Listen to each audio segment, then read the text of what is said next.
আসসালামু আলাইকুম রহমতুল্লাহি ওবরাকাতু। বলছিলাম কল্যাণকামিতার মূল্যায়ন সম্পর্কে।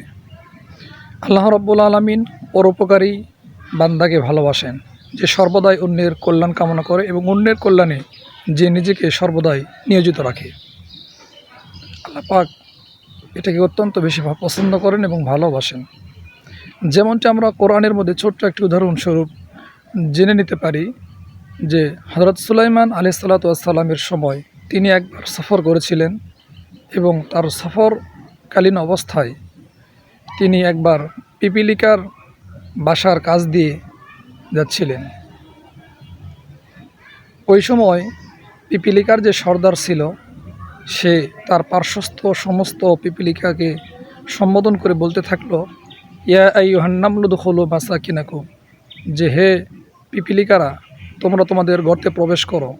যে সুলাইমান আলাইহিসসালাতু ওয়াসসালাম তার সাথী সঙ্গী নিয়ে তিনি সফরে আসতেছেন, এমনটা যেন না হয়ে যায় যে তাদের অজান্তেই তোমরা তাদের পদপিষ্ট হও।